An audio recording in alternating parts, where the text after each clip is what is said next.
Hello, podcasters, and welcome to Sexplosion. My name is Caroline Chenier from CarolineChenierCoaching.com, and I'm your coach on all things intimacy, relationship, sex, and using your intuition to resolve conflict and make decisions. This is my podcast teaching you about how to sexually liberate yourself to be confident, spicy, and fun around intimacy and sex, along with learning about how to build a great foundation for strong, long-lasting and passionate relationships. This is very much truly unfiltered, uncensored and unexpected. Today, I'm really looking forward to today's topic. It's all about sex and multiple lovers. We'll be talking about Roy here and all of his experience and training on multiple lovers. So, without any further delay, I would like you please to introduce yourself, Roy, and tell us about your experience with multi-lovers. Thank you.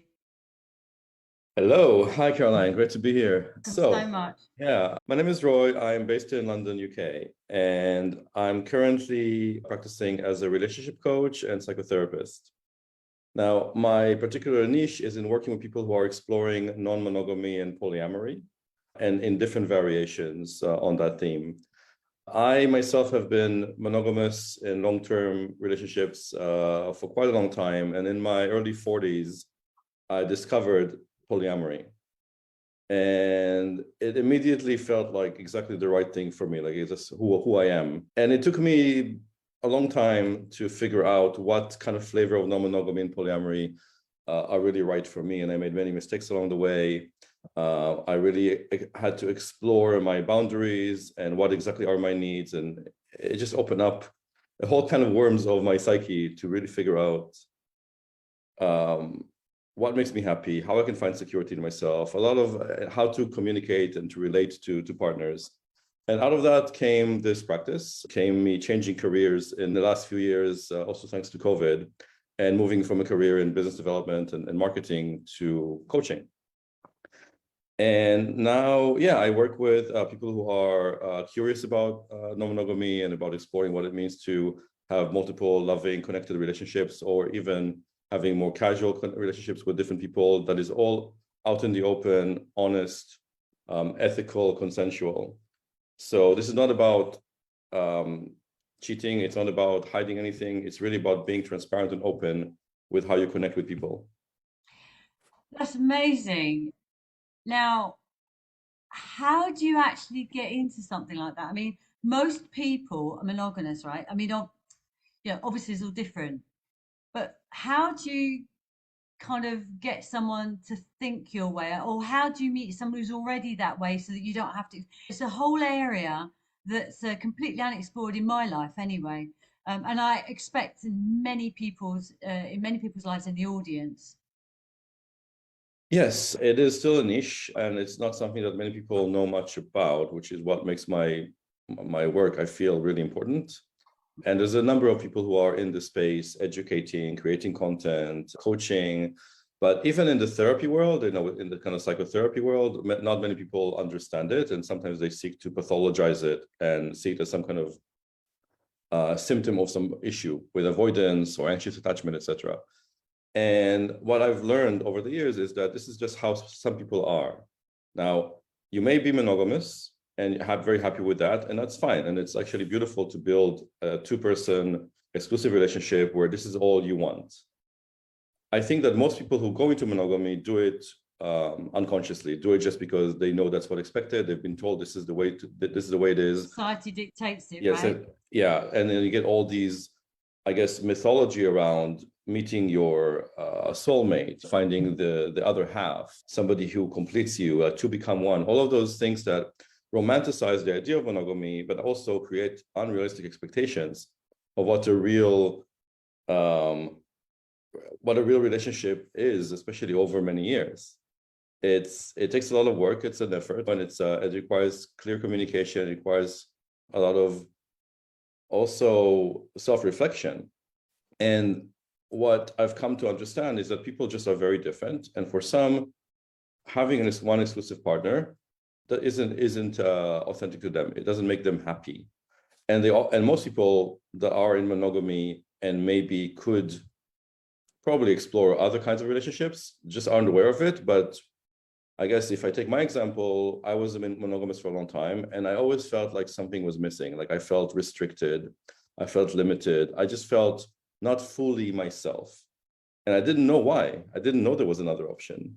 So I often would just like blame other things, blame something that my partner was doing that I'm not happy with, or blame the economy or where I was living or whatever it is. And maybe I would move house, I would move country, I would break up with my partner and find another one. But I realized that that's not actually what was wrong. It's just that I'm not built for monogamy. And once I accept it, I start going out there and meeting other people who think the same way. And how did you find those people who think the same way? Well, the way I discovered it was really by chance, by being single after breaking up with a long-term relationship and dating, going on dating apps. And I met somebody on a dating app where we had a really high percentage match. And I was really excited about this date. Once we met in person, she told me very quickly that she doesn't believe in monogamy. She has been monogamous for a long time. She's divorced. She has an adult son, and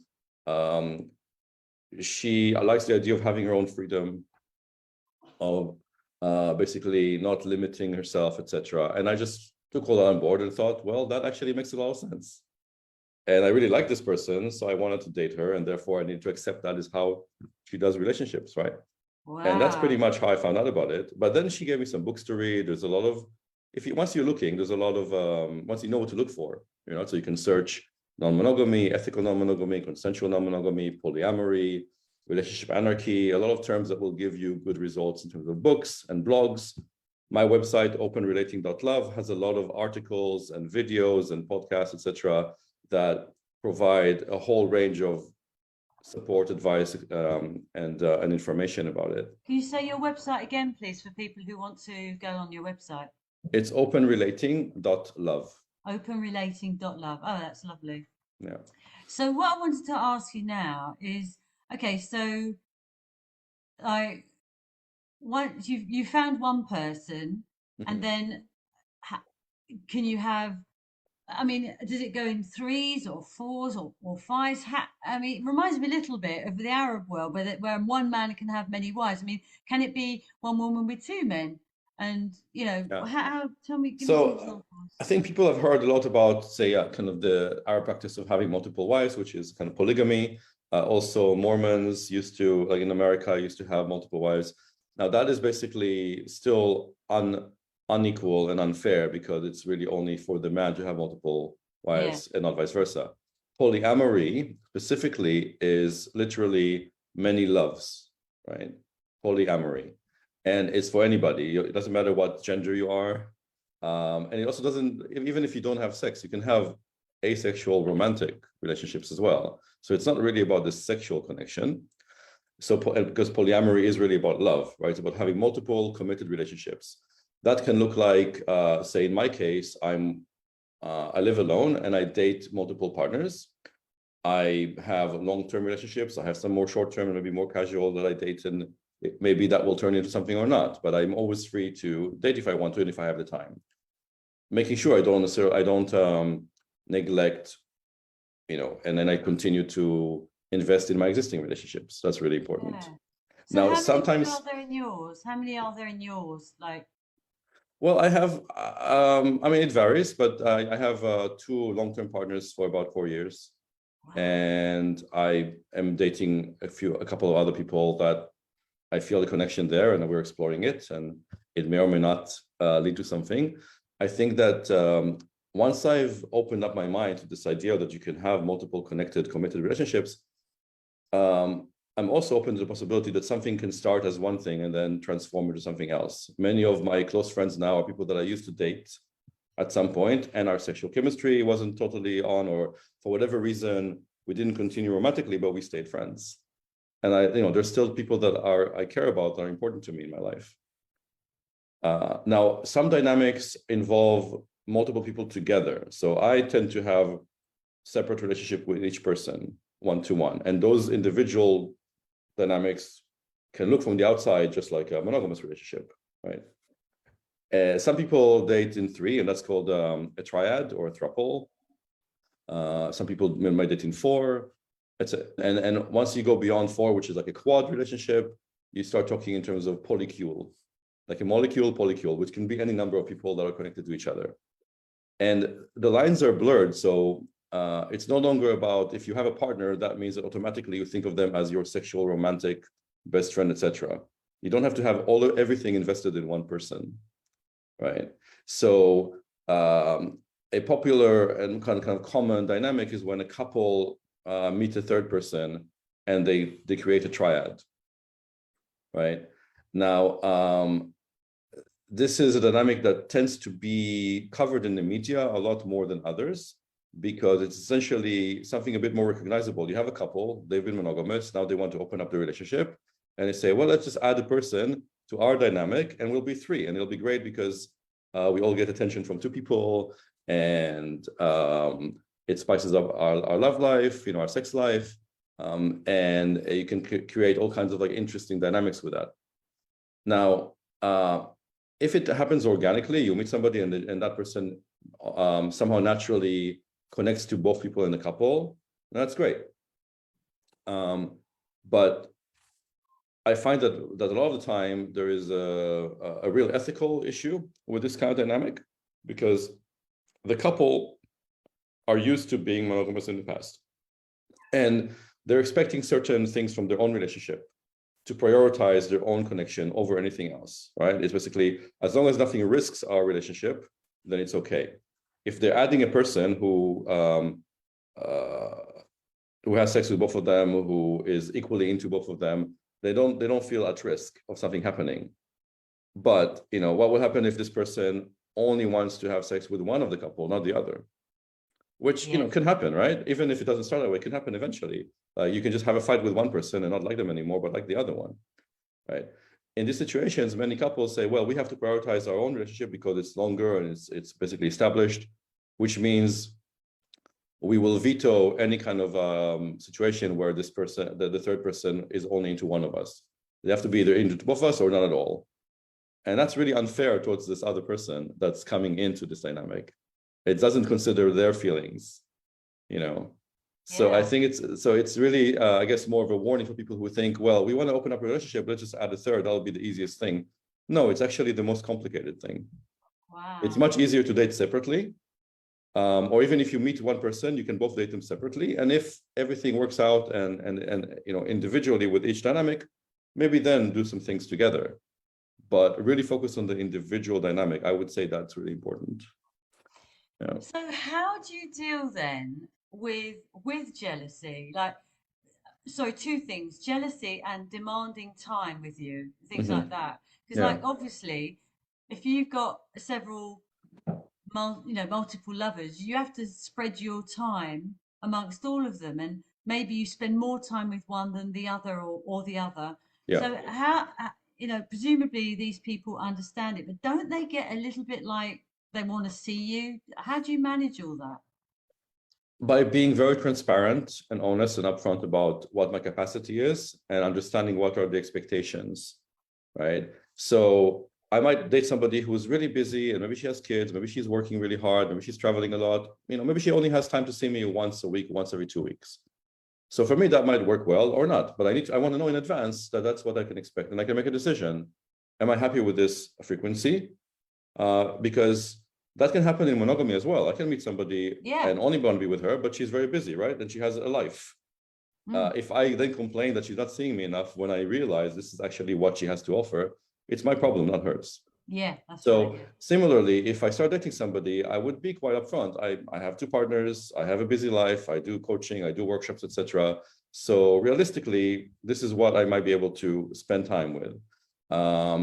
And I try to keep flexibility. I also try to make sure that I have time for myself. I have a couple of nights a week where I'm just alone to reconnect with myself, and do things that just for me.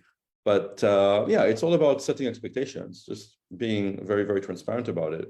Many people are very happy to see you once a week, twice a week, once a month, whatever it is. It's like, as long as we keep talking and communicating, I find that it's not really a problem. In terms of jealousy, so yes, people are very afraid of that emotion and they do everything they can to avoid feeling it. And in my practice, that is something that comes up quite a lot, helping people to manage and process their jealousy. So the first thing I would say is find out what this is really about. Like, are you jealous for what reason, right? Because oftentimes we say jealousy, but what we really mean is envy, right? I want what they have. I want to see them as much. I want to go on holidays, and they're going on holidays, and he doesn't invite me on holiday, whatever. So I'm envious of what they have. And again, that is about managing expectations, saying this, I would like to also go on holidays. Can we arrange that, right? Because if what you want is to be exclusive with this person, then this is not the right dynamic for you. But if you're agreeing on the premise that we're all sharing our time and energy amongst everybody, then if I love my partner, I want her to be happy and fulfilled. It doesn't have to come only from me, right? I'm not the sole person responsible for her happiness and her fulfillment. She can get it from friends, she can get it from work, from hobbies, and also from other partners. That's fine. So if she comes back from a date and she's really happy because she met somebody who makes her feel great and is compatible in some ways, or maybe I'm not with her, great, I'm really happy. So the jealousy comes from an insecurity in the self, right? I'm just because I think I might not be good enough for her. She might meet somebody else who is better than me, is better than in bed, is more good looking, has more money. All of those stories I tell myself that why I might be replaced. But that's not about this other person. It's about my own insecurities, which I can go and figure out what's going on, right? And that's through therapy, self-help, group work, whatever it is. It's like, okay, did I have some issue with attachment with my parents, right? That led to this feeling of insecurity, of not feeling good enough. Did I have a traumatic experience in a previous relationship? Sometimes, maybe my ex left me for another person, so I have this fear that this will happen again. Okay, once I know what it is, I can maybe explore it. I can talk to my partner saying, I understand that these fears I have and this jealousy comes from my own insecurities. It's not because of what you do. I mean, that triggers it, but it's not your fault. You're not doing anything wrong. So my advice is not to avoid feeling jealous, but be careful whether you project it on the other person, how you act, right? What are the words you use? Because I can say, I'm feeling really a difficult feeling. I'm very upset, but I don't want you to stop what you're doing because, that's not going to heal me. Maybe it will help me avoid this feeling in the short term, but it doesn't actually fix anything.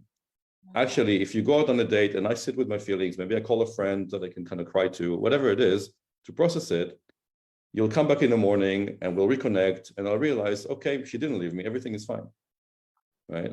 And it gets easier with practice. I can imagine. And what I've always believed is that there is not the one in your life, because I can imagine the women that you have in yours, and I'm okay. I'll come back to that question in a minute. I've got so many questions. So, one thing I've thought about with this is, like you said, you live alone, and there are many people that actually would like to have that closeness constantly, but you wouldn't be able to. I mean, would you be able to have that? I mean, live with one but still have loads of others? I mean, can that work? Yeah, it works for many people. I've done it at different parts in my life. There's more moving pieces. There's a bit more strategy and coordination. Google Calendar is your friend. Shared calendars are your friend. And it takes a discussion around boundaries, right?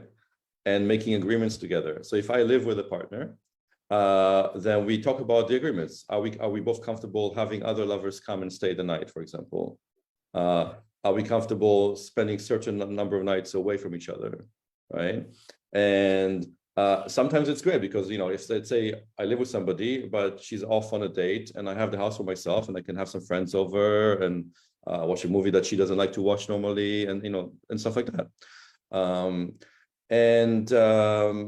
So it's all about the agreements you make. Typically, when you live with a partner, we call that a nesting partner. Right? It's a partner you're going to build a nest with, a home with. And that comes with certain levels of privilege because you spend a lot more time together. But this is time that you don't intentionally choose to spend together. It's just times that you happen to be in the same space. You might be working or doing chores or whatever. And sometimes I also see cases where a couple maybe live together for many years, and then but the person that they live with is envious of the dates that that their partner gets to have outside of the house, doing fun stuff and having quality time with another person without having to worry about chores or about kids and stuff like that. So that's the flip side, that sometimes you get envious of the person that's not living with your partner, So it's it's really all down to how we communicate in an authentic way, in a kind of radically honest way, not being afraid to say the things that might not be pleasant to hear, right? Yeah. And so what I imagine is that you have I can believe that you can love more than one, because you see, you'll love one person for the way they are, and they will give you things that you need, and then there'll be and there are other things they can't give you, and then there'll be another person that can give you what the other person can't give you, and maybe in bed you'll have a different experience with each of them. And I'm just talking about two here, but I can imagine that because you've got your freedom and they've got their freedom, like that, is actually, it's making them whole, isn't it? Well, freedom is an important topic, right? For me, freedom is a massive value. It's a higher value. So when I feel free, when I feel unrestricted, I am a happier, better version of myself. So that my partners get to enjoy it, right? My partners get to experience a person who feels totally free, and that's great in terms of romance, in terms of sexual kind of connection, etc. Now, it doesn't. I can't say that being polyamorous or having multiple partners solves all the issues in relationships. Everybody, there'll be issues, Of course, yeah. and I think that it isn't so much that different people give you different things. Sometimes that's the case. It is maybe certain kinks or fetishes that one partner isn't interested in, so you can explore that with another partner, right? But beyond that, every person has a different energy. Your interaction is going to feel different, and love isn't the same. You love people differently. Also, when you have children, you love them because of who they are and how you interact with them, and you love all of your children still. So I don't think you can necessarily compare loves, right? But definitely, if you are, my own belief is that you are born polyamorous, and you just often because of the society we live in, you don't find out until much later. Some people never find out. But you can also be monogamous and monoamorous, and just be very happy and fulfilled with one love. But as a polyamorous person, the way I feel when I do love multiple people is making me feel whole, just like a monoamorous person will feel when they found an amazing love, in their life. Yeah. And you're right, there isn't. I don't think there's a concept of the one. There are many ones all over the place. And isn't it great that agree with that. Yeah, it's great that you have the opportunity and the ability to connect with several of them, not just one at a time. Yeah, and the thing is as well is that you'll know, because you've had the monogamous relationship. Most monogamous relationships, they get bored in the bedroom after a certain time, and then they start to get niggly with each other because because they get bored. And I suspect that with a polyamory relationship, you don't get that bored because you're not seeing them all the time, and you're getting a variety as well. In principle, yes. And again, long-term relationships, bring familiarity, bring routine, bring all kinds of things that exist in both polyamory and monogamy, right? It's like if it's a long-term relationship, then the challenges change over time. Esther Perel talks about it a lot, about how familiarity can affect kind of the sex life. So I would say that while it's true that variety can make things more interesting, it's also true that you need to look individually at each individual relationship and the dynamic there. And there isn't it's not like polyamory is some kind of like magic pill that will take care of your sex life. You still have to take care of it yourself, work on it, and Sure. yeah. But I absolutely, it's just, in a way, it's a shame that society has dictated what it has. Because if you think about the Romans, they had loads of lovers, didn't they? Of Yeah, all genders, yes. yeah, yes.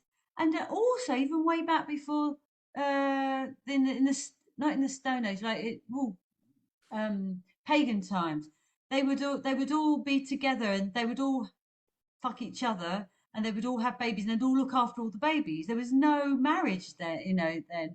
And so, and if you think about, animals, they all have multiple lovers. It's almost as if we put ourselves in a box, and we've said, right, that's the way you need to be. But one question I do have is, what about when it comes to children? How does that work out? How has it worked out in different examples? Well, you just mentioned about how, in tribes, in prehistory, people looked after the children together, right? There's the whole idea of it takes a village to raise children properly. And now increasingly people move from where they grow up, so they don't have their parents, like the grandparents, to help with looking after the kids. Yeah. There's a lot of pressure. And I think having blended families, having mixed families where you have multiple adults all supporting each other and connected in love connections with each other. So even, my partner's partner is called a metamor. I don't have a direct relationship with them, but I value them as somebody who is very important to my partner, right? So they're still in our bubble. And it's great, say, if I need some time for myself, and for example, my partner and her other lover will look after the kids, for example. So in families where you have other partners involved, the children have more role models, more support, different adults that have different skills that they can basically help with. So I think there's a lot of benefits in that, especially in an age where, so many people in the urban environment just don't have a lot of their biological family to support them. So a chosen family becomes so much more important. And I totally get that, but would confusion step in? Let's say when they start going to school, and the others have just got one mother and one father, for example, and then they've got like multiple. How do you manage that? Because they'll like, can they get confused? I think the only confusion comes from the way the adults react. So the way the children see adults react impacts them, right? Right. If we as adults become more open-minded and educate ourselves about all the different dynamics, then it's not going to be a problem for the children. When children grow up in this environment, it's totally natural for them, just like having two dads or two moms, if they have, kind of homosexual parents. And that's, more and more acceptable. So, and also like, once upon a time, being a single parent was a taboo and was something that was like, judged by others in society, right? So ultimately, it's the same thing. It's new, it's different. People don't understand it. Why our programs like this and podcasts are important to get the word out. But it's not the children that are confused; it's the parents, and that impacts. It's the adults. Yeah. Yeah, and it's all about education, isn't it? Yeah. All about education, and so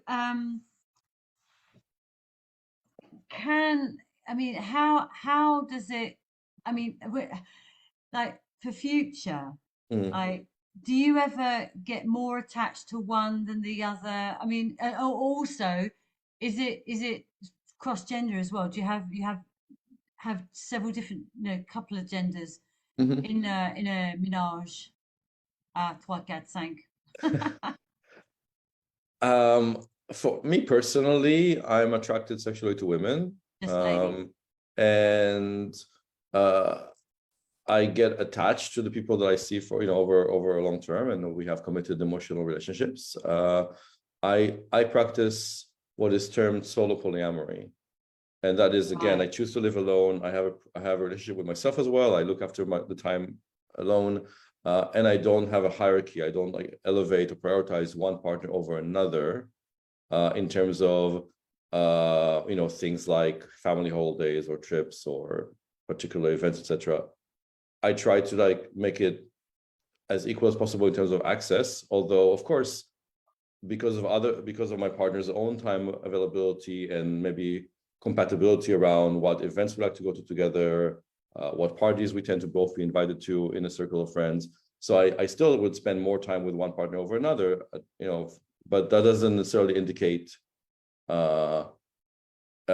a priority or hierarchy in terms of emotional connection. And similarly, somebody that I've dated maybe for several years or somebody I've dated for several months, I don't see that as, again, having to choose or prioritize. I don't need to choose. I can allocate my time and my energy in a way that hopefully people will be happy with. And if they're not, then again, maybe it's not a compatibility. Right. A lot of people do tend to have a partner that they call primary, right? A primary partner, somebody that they do prioritize. It could be the person you live with, the person you have children with, the person you maybe have known for the longest time, maybe the person you were monogamous with and then opened up your relationship. So having a primary partner does indicate that there is some kind of like pecking order in a way. And as a result, other people who you date might be called secondary. Some people have a difficulty with this term because it does sound like you're somehow less than, right? Or you get picked over by somebody else. Some people are very happy with it because it means they don't have to provide the emotional support to be that person that you always go to. They can enjoy a lot of the fun without responsibility. Yeah. So for some it works, for some it doesn't. Yeah. And I think that whenever you have this idea of a primary, it's always good to have a lot of awareness, be really conscious about what privilege that gives that primary couple. Yeah, because there's this concept called couples privilege. And I think it's obvious in monogamy, right, that the couple who are monogamous together, they have a lot of privileges over the connection with anybody else, right? If one of their friends wants to date, to meet up with them for, then they'll be like, okay, I have to check with my partner before I can tell you if that's okay or not, right? Yeah. And then there's privilege in the way the state recognizes kind of two-person relationships with marriage benefits, tax benefits, and things like that. There are privileges in 2-for-1 offers, commercially, in packages, holiday packages, whatever it is. So ultimately, there's many things that already make this kind of like couple 2-person dynamic elevated over other connections. And if you are in a 3-person relationship, that's a struggle because so much of the world is designed for 2, right? Now, couples privilege means that like automatically you are thinking of your partner before thinking of anybody else. And dating other people without recognizing that that privilege exists means that you won't recognize when you're doing something harmful to the other person. For example, I confirm a date and then my primary partner is ill and needs some looking after, so I cancel the date, right? I'm on a date, my partner feels jealous, insecure, and they say to me, I prefer you didn't go. And I was like, okay, I will cancel the date to make you feel better, to make you feel safer. Now, that feels like you're doing it to protect your relationship. But one thing is the third person is a person with emotion, with feelings, that maybe have had to do all kinds of things to make sure that they have that free time, and you just cancel on them because somebody else is ill. Now, obviously, this is all degrees. If the person is really unwell and needs support and you're the only one that can help them, then that's fair. And these things happen. Okay, like the same thing, if you had kids and your kid is ill, you need to cancel a date, and that's understandable. But it's also good to try and address that by, for example, having a support network that is not just your partner. So if I'm feeling ill, rather than asking my partner to stay with me, I can call a friend or I can call another lover, another partner to do that because I want my partner to enjoy the date and to not let down this other person, right? So if we think about it, also it kind of allows you to, or it motivates you to think in a more pluralistic way, in a much more compassionate, generous way about the interactions between all the people, not just me and my partner. And I think it's a virtuous cycle, because if I care and have this compassion and want my partner to enjoy their time, they will do the same for me, next time. So I see it as a very beautiful thing. It really is, and it's a whole different mindset, isn't it? Completely different to the way anybody thinks. It's really quite special. And one thing I'd like to ask you is that I think there are many, many people that are actually locked into a monogamous relationship that are not.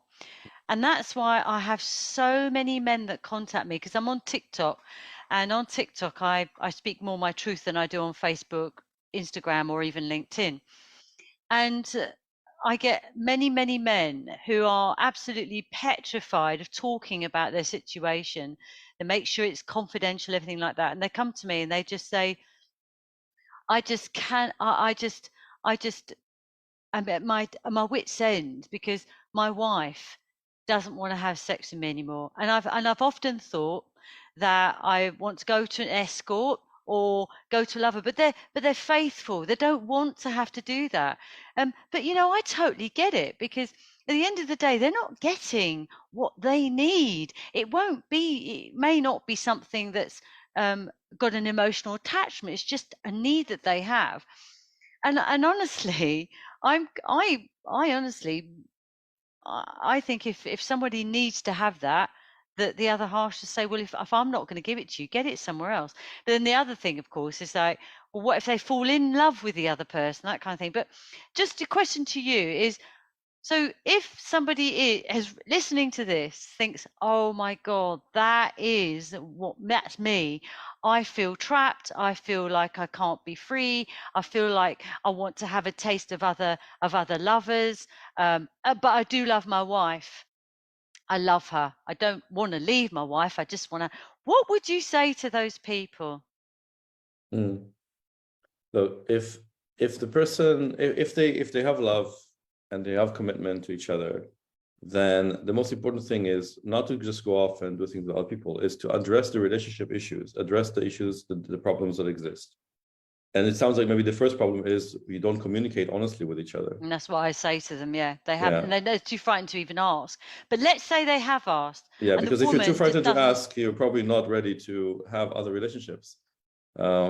I gotta say, because if you're frightened of difficult conversations in one relationship, imagine what happens when you have another one, right? Like it doesn't get Sure. easier. You have to learn how to communicate honestly.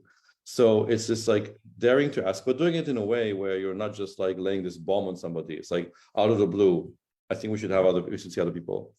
Also consider that if you're wanting it for yourself, are you also able to handle that your partner will go and have other lovers? It's one thing to do, I want it for myself. I speak to people who, friends of mine who are saying, yeah, that makes sense. I would definitely see myself having multiple loving relationships, but I can't bear the thought of my wife doing it. It's like, well, then you probably shouldn't do it yourself, unless your wife is totally okay with that. There are examples where one person has, sees different people and is polyamorous, and the other person is monoamorous and are perfectly happy to have this one relationship, and they understand that their partner is different and has different needs. There are examples of that, but that requires such a high degree of authentic communication, and knowing yourself and knowing what your needs are. So I would say, first of all, do this work for yourself. What are your needs? What are you really needing here? Because is it just sex or is it intimacy, right? What can we work in our own relationship, first of all, to see? Because maybe their sexual libido doesn't match. Maybe that's fine. Maybe it's a really own sexual thing. But there could be deeper issues there. And if you don't bring it up, you won't know. Get a sex coach, get a therapist, a couples therapist, work on that. I'm actually helping someone at the moment with exactly that. Yeah. And also consider that, like, if you're going to say, try and, if the option was to just like go and get it somewhere else and not tell your partner, then if you're approaching a person who is openly non-monogamous and say, this is who I am, but you're not telling your partner about it, then this person is enabling you cheating, and harming another person. And I know many people. Trust issue then, isn't it? Yeah, and I know many people who are non-monogamous and who are openly so, who would be horrified if they found out that they supported cheating in some way, right? So that, yeah, it's everything is built on honesty. Yeah, it's only called cheating when you don't tell your other half, right? Yeah. Otherwise, if it's discussed, it's not cheating because it's consented. Yeah. And at the end of the day, if it's going to make the other person happier in themselves, then it's got to be a good thing, right? Because it's obviously the pressure of the sex is going to come off. Let's say the woman in this scenario, let's say it's the woman that doesn't want to do it, and he wants to, if she's going to be happier because she won't have that pressure of having to do it all the time. She may be in her menopause, you never know what it is, or it could be a block, a deep seated block that she has. So and that's obviously another story, that, but so she will feel a lot more comfortable by not having somebody on her all the time, and I know what that feels like. And then he will not feel so bad about having to ask her all the time to do it, and for her to feel like it's a chore when all he wants is really a bit more passion and really her wanting to do it. And so if he goes off and gets that, he'll be a happier man, she'll be a happier man, it'd be a happier couple, right? That is one scenario, yes, for sure. And sometimes it's not that they're, it could be sexual incompatibility. That's what I mean. I mean, she may, in this particular example, the woman would maybe not want to have sex with this person, but she may be open to have sex with somebody else. Yeah. And I think that especially for men, so much of their own kind of self-worth and value comes from them feeling like they can sexually satisfy their partner. Yeah. Now, if it was the case that she didn't want sex and he can have it somewhere else, that's fine. But if it was the case that he is not compatible with her and she can't be satisfied by him, but she can be with somebody else, that can be a massive blow to the man's ego. Yeah, absolutely. Right? Yeah. Absolutely. Because actually I'm talking, I've got a client who suspects that his wife is sleeping with somebody else. And he doesn't know whether he should deal with it or just call it a day. And I'm like, well, if you love her, then we need to sort this out. We need to talk about it. But first of all, the very first thing, which is exactly what you said at the very beginning, it's like you've got to find out what you want, which is what we're doing first of all, is just finding out what he hasn't started yet, but when we do, it's finding about you, it's bringing back the love, bringing back your frequency up to a high level again, stop focusing on the negative stuff, and then perhaps we can get this sorted out. But yeah, so in that situation, clearly she is not getting what she needs from that relationship. And again, it's about communication, even in the about the sex itself. So many couples, Roy, don't they? They do not talk about what they want in bed. For some reason, they find it. I mean, sometimes it's like, oh, don't do it there, do it here. It kind of spoils the whole passionate moment, I guess. But it's so important, isn't it? Well, it's really important to get over this idea that somehow talking or asking for what you need is not sexy. I think when people have this idea, I don't know where, I mean, I understand where it's coming from, but it's not really true that if you're asking for what you want, if you're expressing that something is doesn't feel so good and something else does, that somehow it's sexy or get you out of the moment. It's up here, isn't it? That's exactly what's causing it. Yeah. So, and what I would say is that definitely through exploring polyamory, I've learned to communicate in a very open way about everything. So I don't necessarily, I'm not afraid to bring up difficult conversations. And I like to think that I'm doing it in a way that is more compassionate and that doesn't scare away my partner, but basically we can sit down together and just address it. And it took me a long time to figure out how to do that, how to manage conflict and how to discuss difficult things. But that applies to sex as well, applies to lots of different areas. And one thing I actually like when you do have multiple relationships, kind of sexual relationships, is that sometimes you might discover something that you enjoy with one person and be like, oh, I didn't know that this is possible, because they teach you this new thing. And you can actually bring it to your other partner and be like, hey, let's try this thing, and they might like it too. So you actually get, the benefit. Sounds amazing. It sounds fantastic. It sounds so liberated. It sounds so, you see, what I have discovered is that we all restrict ourselves so much. And, that this is for me personally, it's religion that caused it for me to have a block like I had, to feel like I couldn't really enjoy it as much as I wanted to. I mean, when I say wanted to, it was unconscious that I didn't allow myself. It was only when I got to my sexual peak that I let myself go, and I thought, oh my goodness, why didn't I let myself go in the first place? And that's when I really enjoyed having multiple lovers.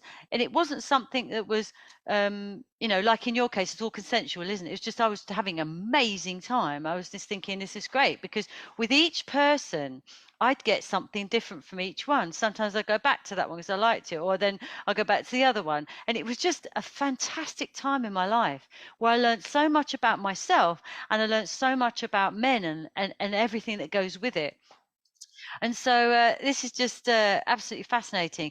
And so really, if somebody isn't in a relationship and they listen to this and they think, wow, this is something I'd really like to explore, would you say that there are places that they could go to where they could meet polyamory people in London, for example? So if they're in London, yes, there are several meetups, socials, and events where they can meet. I have a Facebook group called London Polyamory. So if they just go, search on Facebook London Polyamory, there's about 1,000 people there, and we have regular meetups and socials, and also sharing different events. That's fantastic. Where non-monogamous people tend to go to. There are certain specific environments that are very kind of open-minded and tends to attract non-monogamous people. And there are Telegram groups. There are multiple Facebook groups. There's groups for polyamory parenting, for example, for parents who are polyamorous. Wow. We share some tips and knowledge and stuff like that. Now, the thing about these spaces that are often, they're not for meeting partners, they're not for hookups, right? They are for generally getting information, feeling like you're part of a community, getting advice, right? Discussing issues. But of course, as you make friends and meet people, maybe you'll have a connection. I think that one thing that is really obvious in these spaces is that people are congregating because it's hard to meet other like-minded people out in the world.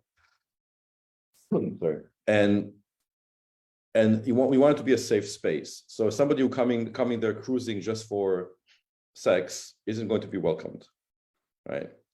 Even when I meet somebody and I like them and I feel a connection, I'm not asking them, let's go for a date to explore a sexual connection. I'm saying, let's meet up and see if we like each other. And we'll see where it goes. There's no agenda, no expectation. It can be just to have friendships. It could be some work collaboration. It can be a sexual connection or romantic. We don't know. There's no need to have an expectation before we even know each other. And that way, if somebody doesn't necessarily practice the same kind of polyamory that I do, we can still be friends.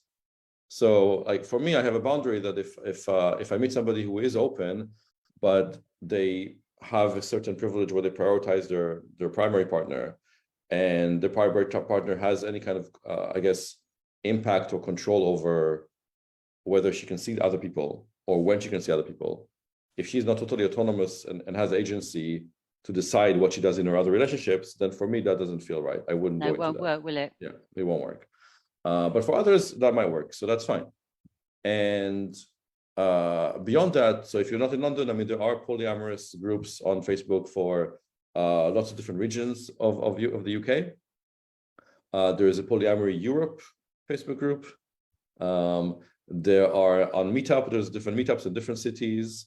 And then on the dating apps right now, as far as I know, there's a dating app specifically for non-monogamous people called Field, F-E-E-L-D, where you can, couples looking for a person, one person looking for couples looking for other couples, and also people who are just openly non-monogamous and want to meet other people like that.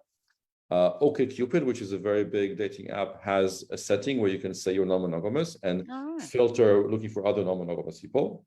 It's very good to be out in the open about it right from the beginning. Yes, I always absolutely. say, don't lead somebody on thinking you're monogamous and then spring it on them after they already developed feelings for you. That's not fair. That's not nice. And even Hinge recently allowed you to have a tag of non-monogamous. That's a new thing. Wow. So it's becoming more and more open now. People are talking about it. Oh, it's just good news, isn't it? It's good news. So listen, time has run out now. It's been absolutely amazing, Roy. I really appreciate you coming and talking to me today and to all the audience. So thanks for all the advice and all the tips on what to do. If my audience are interested, this is going to come out onto Spotify. So can you just repeat your website, please, for people if they want to go? and see Certainly. you? So my website is openrelating.love, and I'm on Instagram and Facebook as openrelating. Fantastic, thank you. So listen, guys, everybody out there, if this has inspired you in some way, please go to Roy's website and go and see if there's something that can help you be free, help you to be happy, and realize this is what you always needed. So, you know, I'm always into it. So listen, thank you everybody for coming to your Sexplosion. Thank you very much, Roy, and I'm out. It's a pleasure. Thank you. Thank you.